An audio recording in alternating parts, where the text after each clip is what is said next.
Bharat Ratna doctor Bhimrao Ambedkar को कोटि कोटि नमन। ये कार्यक्रम डॉक्टर भीमराव अंबेडकर के जीवन पर आधारित है, जहां भारत की जनता के प्रति उनके योगदानों को पूरी सजगता से चित्रित और रेखांकित करने का प्रयास है। कार्यक्रम में दिखाई गई घटनाएं लब्ध-प्रतिष्ठ पुस्तकों से ली गई हैं। इस कार्यक्रम के जरिए चैनल की ओर से एक विश्वसनीय, सजग और सकारात्मक प्रयास है कि डॉक्टर बाबा साहेब भीमराव अंबेडकर के जीवन की संघर्ष यात्रा एवं गौरव गाथा पूरे आदर के साथ घर घर पहुंचे और उनके योगदानों से सभी संपूर्णता में परिचित और आह्लादित हों।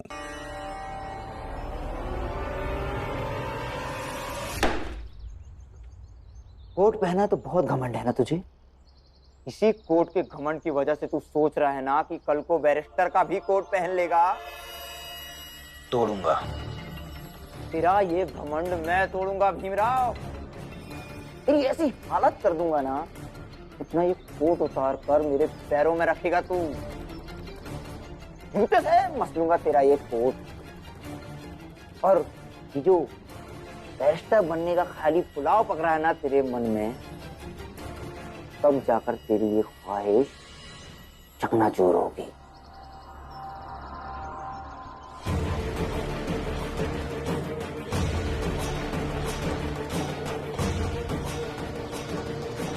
जीजा भाई, तुझे नहीं दिख रहा है पति ऐसी हालत में काम पर जा रहा है? तुझे समझ नहीं आ रहा है कि उसे रोकना चाहिए था? अजीब लोग हैं आप सब। हर बात घूम फिर कर मुझ पर क्यों आ जाती है? क्योंकि ये सब तेरा किया धरा है। कल तक तो रामजी भाऊ घर में आराम कर रहे थे, तूने ही कुछ कहा सुनी की होगी, भर भर के ताना दी होगी, इसलिए तो ऐसी हालत में भी बेचारा काम पे चला गया। जी नहीं, कल मंजुला आई है घर में, हो सकता है उसी की किसी चीज के कारण परेशान हो वो। जीजा भाई, तेरे कहने का मतलब ये है कि मंजुला ने भैया से कहा कि काम पे जाए? नहीं दीदी, मंजुला ने नहीं, ये सब आपके लाडले भीम का किया धरा है।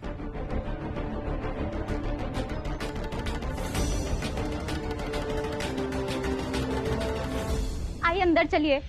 क्यों जाऊं मैं? आज सबको सच पता लगने ही दो। मैं अकेली क्यों दोषी बनूं?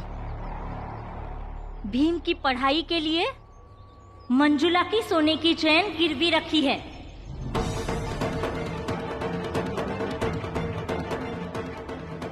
अब हो गई सबकी शांति? जीजा भाई, ये घर की बात है, घर में ही रहने दे। खाने को घर में दाने नहीं है, दीदी के गहने गिरवी रखे हुए हैं, और ये भीमराव कोट पैंट पहन के बाबू साहब बना रहता है। उसका घमंड तो टूटना ही चाहिए, तब जाके इस परिवार के लोग ढंग से और सुकून से रह पाएंगे। और हमरे पड़ोस में एक ठो परिवार ऐसे बार बार परेशान होत रही तो बाकी लोग कैसे आराम से जी हैं?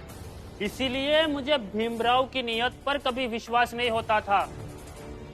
वो जो भी करता है, जो भी कहता है, बस महान बन सके इसलिए कहता है। ऐसा नहीं है नटवर भाऊ, मेरा भाई तो बचपन से ही ऐसा है। मेरे चैन गिरवी रखने की बात तो उसे पता भी नहीं थी।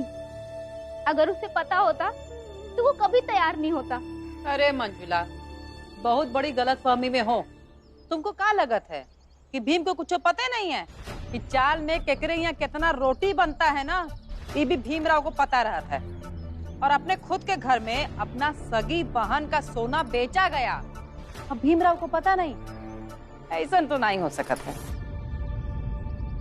काकी, सोना बेचा नहीं है, गिरवी रखा है। आपको कुछ पता नहीं है तो गलत तो मत कहिए।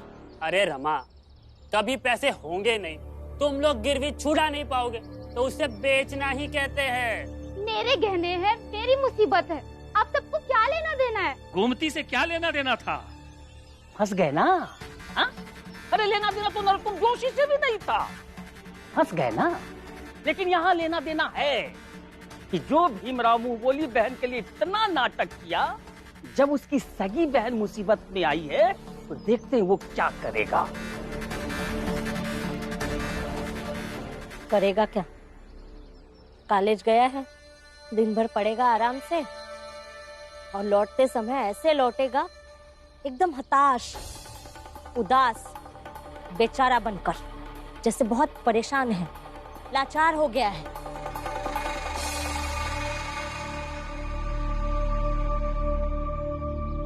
वे केवल एक लेखक ही नहीं, एक कवि भी थे और साथ में एक नाटककार भी।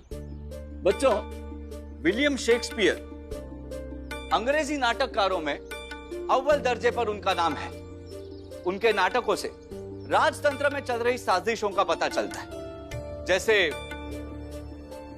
एक काम करो, तुम बताओ, विलियम शेक्सपियर के नाटक इतने सफल क्यों हैं? दोषी उसके ससुराल वाले नहीं बल्कि मायके वाले। मंजुला का दोषी मैं हूं। तेरे कॉलेज ना जाने की कीमत अगर मेरा ससुराल जाना है तो मैं ससुराल कभी ना जाऊं। भीमराव, तुम बताओ, विलियम शेक्सपियर के नाटक इतने सफल क्यों हुए? सब मेरी वजह से ही हुआ है। सुनो, शेक्सपियर के नाटक इसके कारण सफल हुए। सुनो सुनो सुनो, क्योंकि वो इससे ट्यूशन पढ़े थे। भीमराव, तुम्हारा अगर ध्यान कक्षा में नहीं लग रहा तो तुम बाहर जा सकते हो।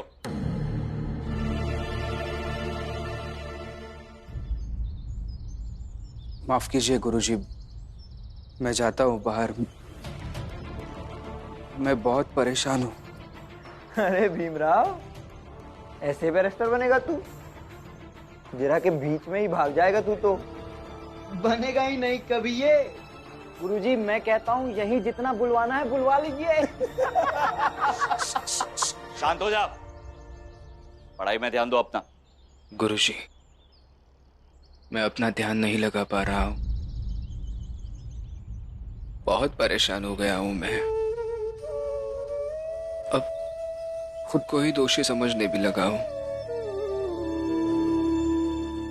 ऐसा लगता है गुरुजी, सच में मेरी पढ़ाई बहुत लोगों के जीवन पर भारी पड़ रही है। भीम, शिक्षा तो दूसरों का वजन उठाती है, पढ़ाई किसी पर भारी कैसे पड़ सकती है? मुझे भी ऐसे ही लगता था गुरुजी, लेकिन कल जब मैंने मेरे वृद्ध बाबा और बेबस दीदी को देखा तो ऐसा लगने लगा कि ये सब कुछ मेरी वजह से हो रहा है। ये क्या हुआ है आपको? ये चोट कैसे आई है आपके चेहरे पे? तुम सब लोग बाहर जाओ, मुझे मंजुला से अकेले में कुछ बात करनी है।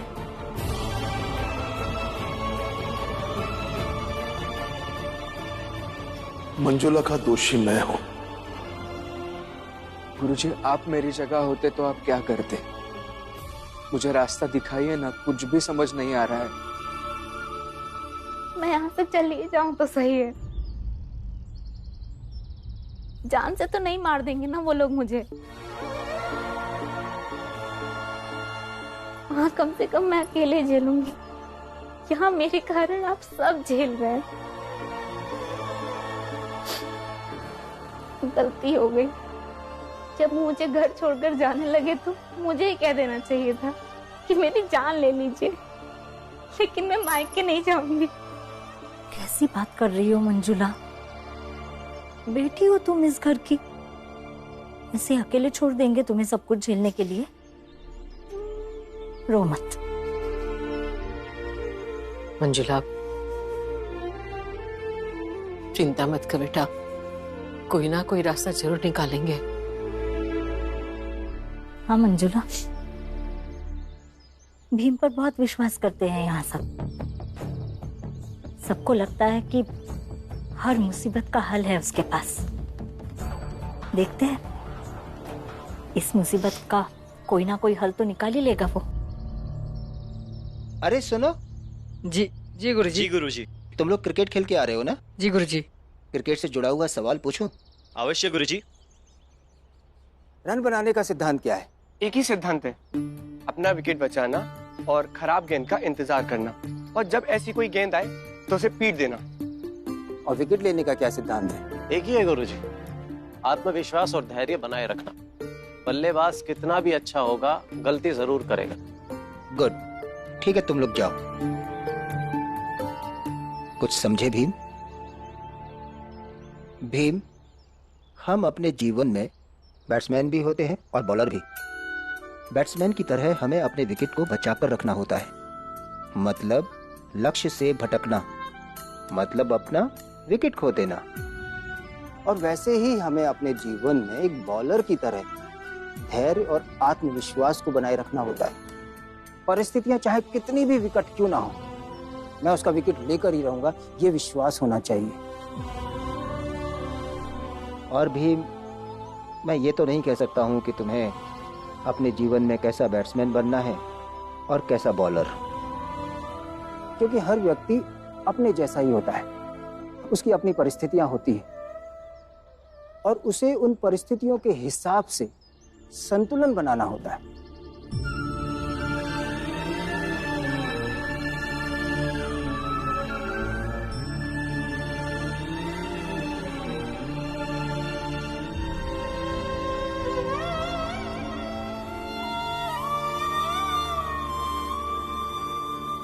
धन्यवाद गुरुजी।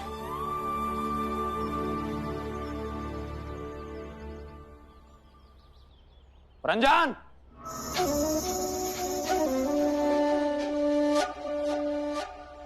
राम जी खड़े हो। रंजन, जी मालिक।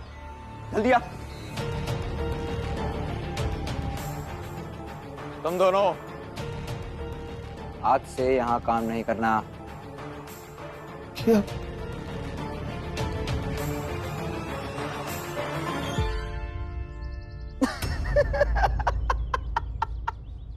डर गए ना? डर गए ना? बल्कि कहीं और काम करना। अरे ऐसे क्या देख रहे हो? इतनी क्या भयानक बात कर दी राम जी मैंने। बल्कि इससे भी भयानक बात ये है कि तुम्हारा पढ़ाकू बेटा भीमराव कॉलेज से पढ़ाई के बीच में ही कक्षा छोड़कर निकल गया।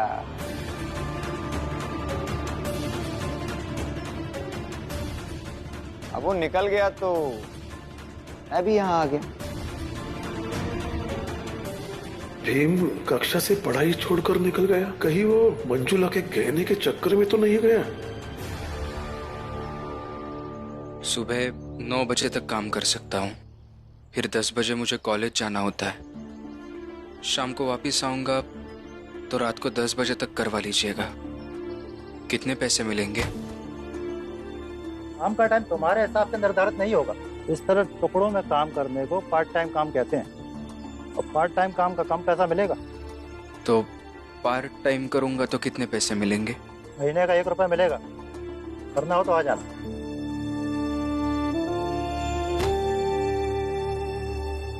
ऐसे में तो 1 साल काम करता रह जाऊंगा, फिर भी दीदी के चैन के पैसे नहीं हो पाएंगे।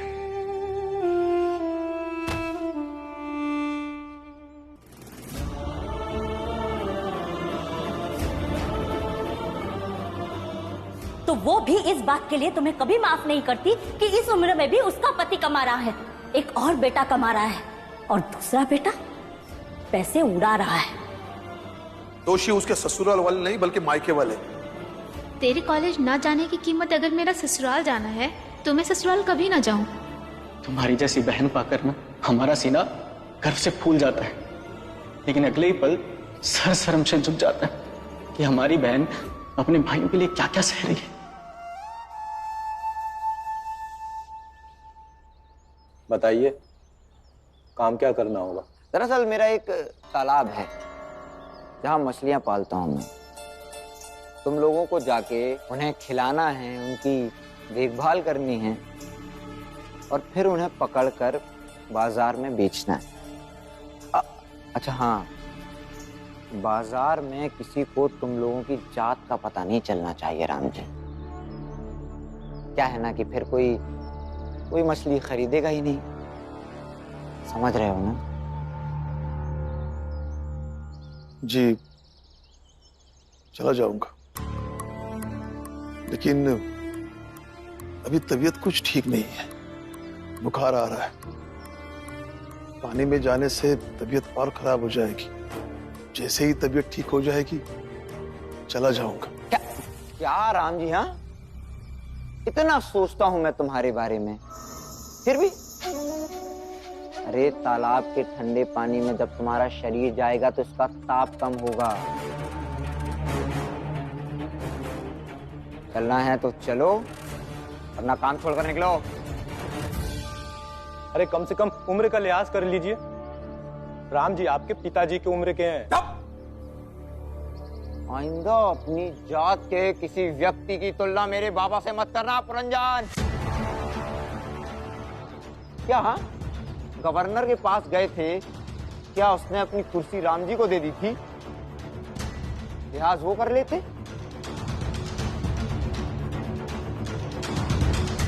इतना तो दयालु हूं मैं, नहीं हूं?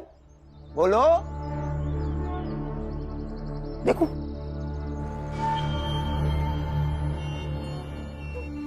इतना दयालु हूं तभी तो मैंने तय किया है कि तालाब में काम करने के तुम लोगों को ज्यादा पैसे दूंगा।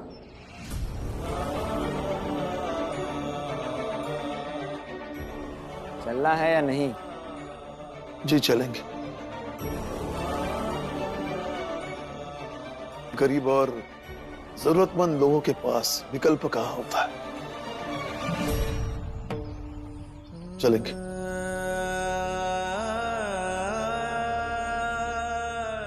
भीम, सच बात तो यह है कि मेरी किताबें बेचकर तुम मंजुला के चेन को नहीं छुड़ा पाओगे, और अभी मेरे पास इतने पैसे नहीं है कि मैं तुम्हारी मदद कर पाऊं। कोई बात नहीं गुरुजी, आपने जितनी मदद की है वही बहुत है मेरे लिए। मैं कुछ और सोच लूंगा। भीम, तुम जो भी फैसला करोगे मैं तुम्हारे साथ हूं।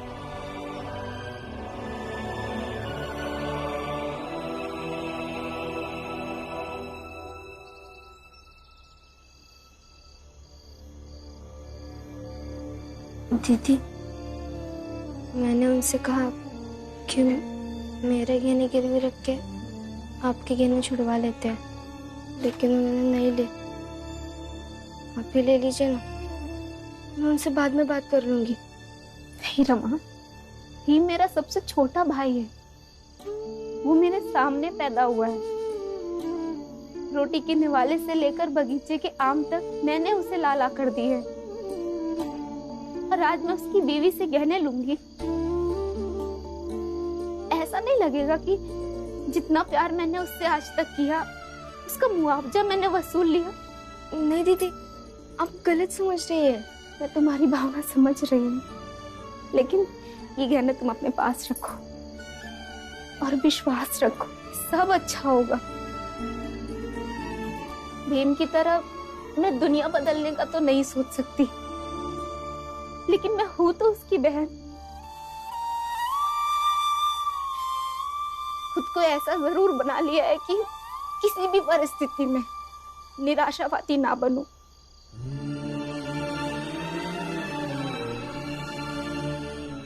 भीम, तू आ गया? तुझे मीठी रोटी बहुत पसंद है ना? मैं तेरे लिए बना रही हूँ, जल्दी से आजा।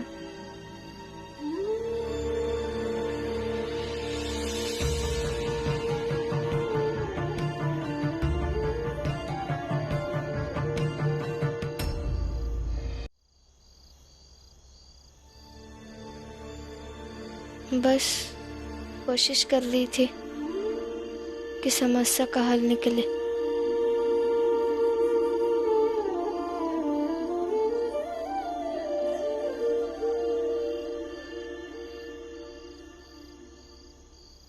हल मैंने निकाल लिया है रमा। कौन सा हल? मैं नौकरी करूंगा।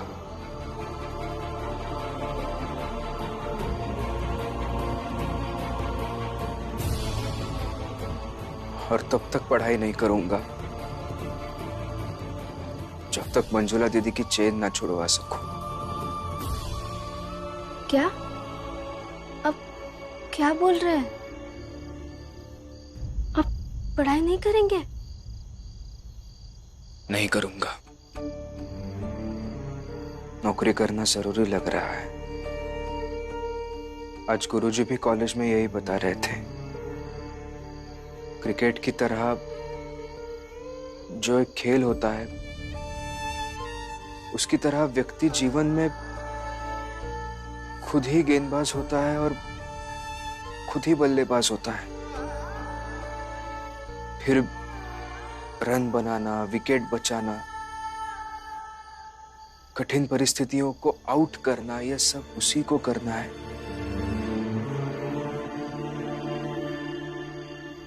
मैं भी बस अपनी जिम्मेदारी निभा रहा हूं रमा। मैंने कुछ दिन के लिए पढ़ाई छोड़कर नौकरी करने का फैसला ले लिया है।